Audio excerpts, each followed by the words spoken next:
head now to Ankara, I believe, is the location for Ovigwe Eguegu, who's a policy advisor at Development Reimagined, and he focuses on geopolitics with particular reference to Africa in a changing global order.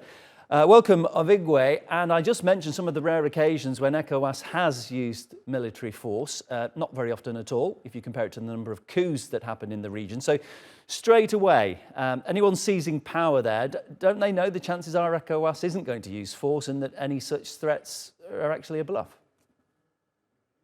Well, the very last time we saw ECOWAS do those type of intervention, that was in Gambia in 2017, where Yahya Jammeh lost the election. The people were, very tired of him. They wanted him out. That's why they voted against him or voted for Adama Barrow, the current president. The army also were really done with him. So it was easy. So I think for ECOWAS to send in troops, Senegal, Nigeria, Liberia, they went in and then they removed Yahya Jammeh, and the president who won the election got into office. So the conditions in the countries determine when ECOWAS largely intervened. And if you look at it in the context of Niger right now, if you look at the way the people are very much on the street in support of the junta, and the fact that you have Mali, Burkina Faso saying they will come in defense of the junta, then it becomes very challenging for ECOWAS to go in and just oust the junta, because it makes the operation very complicated, and the cost of lives definitely will be much higher because the citizenry supports the junta. It's interesting you mentioned the attitude of the people in Niger, and as you said, from what we've seen, certainly the people on the streets seem to be in support of the coup leaders. So they have public support, apparently, yet Victoria Nuland has turned up, and the United States say she came with an offer of restoring democracy. The junta, it seems, said no thank you. What do you think she really offered them? Well, if we know what Victoria Nuland is all around the world in terms of how she really has a very forceful approach towards so-called democratic governance. But of course, we know when she shows up somewhere, there's always interest involved, and democracy largely is just what we call a smokescreen. No, democracy has to be based on the aspirations of the people. Now, the people in Niger, I mean, some of the people I haven't spoken to will tell you they are really concerned about the return of military rule. There's no doubt about that.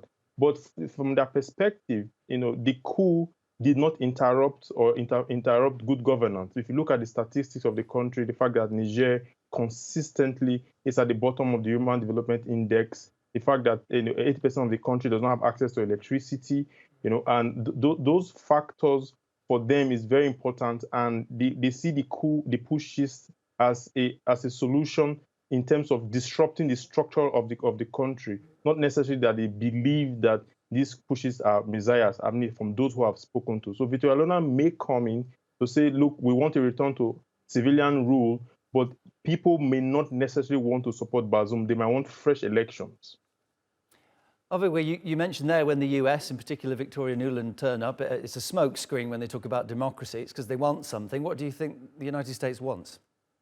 I think it's very clear. They consider the fact that Niger is a cornerstone of US Sahel strategy. I mean, they have a very expensive airbase 201 in Niger. The French are also the US troops in Niger are not upwards of 1,000 strong. So they want to preserve the only major country in the Sahel. If you look at Chad and also Burkina Faso and Mali, Western troops have been kicked out. And the concern for the Russians, particularly Victoria Nuland, that for the Americans rather, particularly Victoria Nuland, who really has this idea of pushing back on Russian influence all over the world. So because the Russian flags are flying in Niger now, there's this concern that this is another country that is falling into Russia's influence, and maybe she sees it as necessary and expedient to stamp out Russia's influence. If you may recall, after the coup in Burkina Faso, she did actually have a meeting, had a meeting with Ibrahim Traoré, the leader of the junta in Burkina Faso, and he promised her that Russia, Wagner's group, would not turn up in Burkina Faso. So now she might be going to Niger to try to get those same promises from Niger. But if Niger turns out like Burkina Faso, then the promises will not be kept. There's so many facets of what's happening in Niger to talk about. Hopefully we'll get to talk again about this. Really appreciate your time. My guest, Ovigwe Eguegu, who's a policy advisor at Development Reimagined.